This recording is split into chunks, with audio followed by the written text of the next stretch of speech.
আসসালামু আলাইকুম, আপনাদের সবাইকে স্বাগত জানাচ্ছি আজকের এই ভিডিও প্রেজেন্টেশনটিতে। আমরা আজকের এই ভিডিও প্রেজেন্টেশনটিতে পঞ্চম অধ্যায় যেটি জ্যামিতিক সমানতার একটা প্রাথমিক আলোচনা করব। জিওমেট্রিক্যাল আইসোমারিজম বা জ্যামিতিক সমানতা আমরাও কিন্তু অলরেডি আলোচনা করেছি এবং হচ্ছে যে এর আগে আমরা বিভিন্ন ভিডিওতে কিন্তু এটা নিয়ে কথা বলেছি। আমার ধারণা যে আপনারা যদি আগের ভিডিওগুলো দেখে থাকেন তাহলে আর কোনো প্রবলেম থাকার কথা না, এবং হচ্ছে যে আপনারা এই চ্যাপ্টারের যে মূল যে বিষয়বস্তু বা যেটি বেসিক সেটি আপনারা আগে থেকেই পেয়েছেন।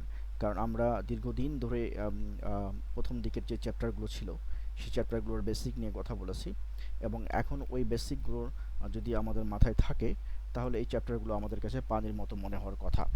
তো যদি কোনো কারণে কারোর কাছে এরকম মনে হয় যে আমার কাছে কঠিন বলে মনে হচ্ছে, তাহলে সেক্ষেত্রে আপনারা অবশ্যই আগের যে ভিডিওগুলো দেওয়া ছিল সেই ভিডিওগুলো কোনোটা যদি রিভিশনে ঘাটতি থাকে, কোনোটা যদি বুঝতে ঘাটতি থাকে, তাহলে সেগুলো আগে আপনারা দেখে আসবেন। কারণ জিওমেট্রিক্যাল আইসোমারিজম বা জ্যামিতিক সমানতা তৃতীয় বর্ষের পঞ্চম অধ্যায়ের যে আলোচনা, এটি মূলত নতুন করে কিছু নেই।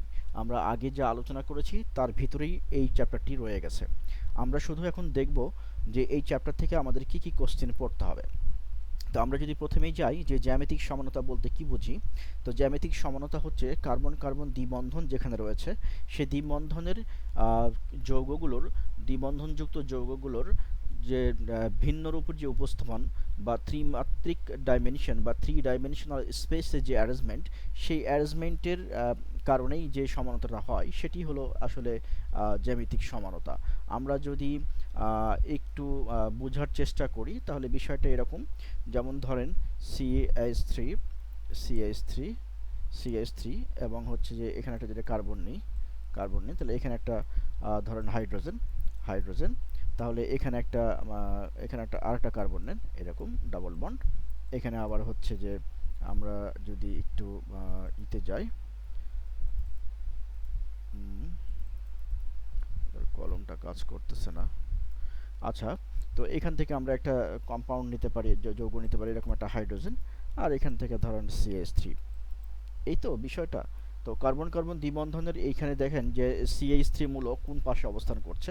যদি দুটি একই পাশে অবস্থান করে তাহলে সেটা শীর্ষ সমানু হবে, অর্থাৎ এই হাইড্রোজেনের পরিবর্তে যদি CH3 হতো তাহলে সেটি হচ্ছে শীর্ষ সমানু, কিন্তু বেসিক্যালি সেটি হচ্ছে না।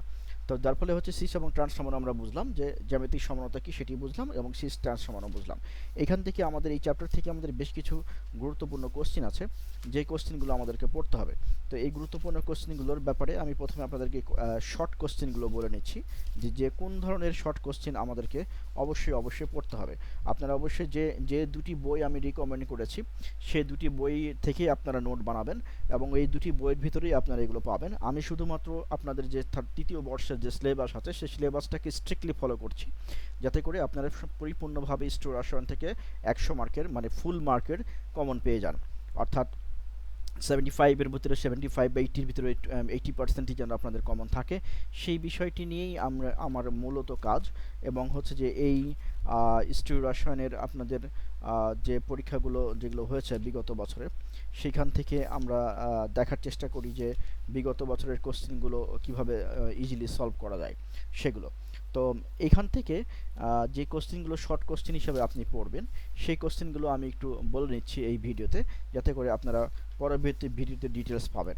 তো আমরা এখানে যে প্রথমে যে কোশ্চেনটা পড়লাম যে জ্যামিতিক সমানতা বলতে কি বুঝো, এবং এটা আমরা দেখলাম, এবং এটা সিস্টেন্স কি সেটা দেখলাম, এবং ইজেড সিস্টেম কি। ইজেড সিস্টেম আমি আগে বলেছি, তারপরে আজকে আমি চেষ্টা করব একটু বলার। আর ডায়াস্ট্রিমার কি, এটা আমরা আগে পড়েছি। জ্যামিতিক এনানসিওমার কি, সেটাও আমরা পড়েছি। আর হচ্ছে যে জ্যামিতিক সমানতা কীভাবে সৃষ্টি হয় সেটিও আমরা পড়েছি। আর একটা হচ্ছে ম্যালিক অ্যাসিড এবং ফিউমারিক অ্যাসিড অন্তরূপান্তর করা যায়। এইটা এটা আমাদের কাছে একটু নতুন মনে হতে পারে, এই কোশ্চেনটা আমরা আলোচনা করি নাই, সুতরাং এই কোশ্চেনটা আমরা আলোচনা করব। তাহলে প্রথমেই আমরা যেই জায়গাটায় যেতে চাই সেটি হচ্ছে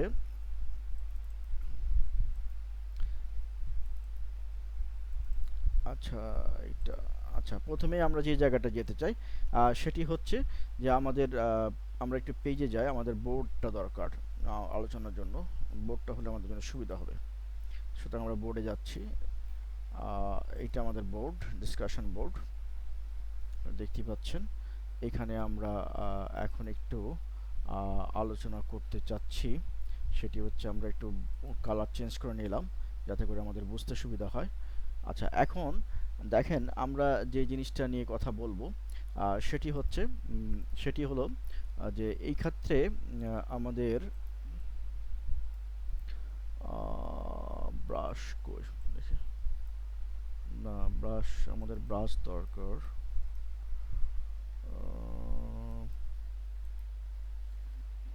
প্রবলেম হচ্ছে যে এই জিনিসগুলো সবসময় ঠিক থাকে না। আচ্ছা, এটা দিয়ে আমরা কাজ চালাতে পারবো। আচ্ছা, তো আমরা প্রথমে যে বিষয়টি আমরা বলতে যাচ্ছিলাম সেটি হলো যে যে শর্ট কোশ্চেনগুলো সেগুলো আমরা পড়লাম, ইজেড সিস্টেম কি এটা পড়তে হবে। আর ডেকালিনের সংকেত, 6 ডেকালিনের সংকেত মানে হচ্ছে দুটো বেঞ্জিন চক্রকে এরকম করে যদি সংযুক্ত করে দেন তাহলে 6 ডেকালিন হয়ে যাবে।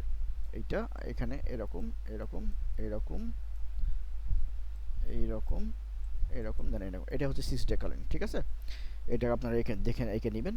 আর এখান থেকে আমরা এখন যেটি পড়ব সেটি হচ্ছে ই সমানুতা কাকে বলে। দেখেন জিওমেট্রিক্যাল যে সমানতা রয়েছে সেই সমানতার যদি একই পাশে দুটা বড় গ্রুপ অবস্থান করে তাহলে সেটাকে আমরা শীষ বলি, এবং যেটাকে জেড নামে এবং বিপরীত দিকে থাকলে জেড নামে অভিহিত করা হয়, জেড সমানু। এবং যদি বিপরীত দিকে থাকে তাহলে ই সমানু বলে। আমরা একটু যদি এক্সাম্পল হিসেবে দেখি, দেখেন আমি একটা যৌগ আঁকছি, এটি হাইড্রোজেন, এটা আর এটি হচ্ছে COOH। ওকে, দুটো গেল। অ্যান্ড দেন এখানে একটা কার্বন এটা, এবং এখানে একটা কার্বন এটা। তাহলে এইখানে হচ্ছে COOH আর এটা হচ্ছে হাইড্রোজেন। তো এটি কিন্তু কার্বনের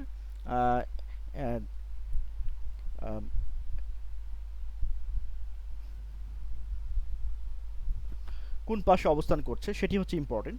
তো কার্বনের ক্ষেত্রে আমরা দেখছি যে এটি কিন্তু একই পাশে অবস্থান করছে, সুতরাং এটাকে আমরা সিস বলতে পারি। আর যখন এটাকে আমরা এই পাশে নিয়ে আসব, ধরেন এইখানে নিয়ে আসলাম বা এই পাশে নিয়ে আসলাম, তখন এটা কিন্তু ট্রান্স হয়ে গেল।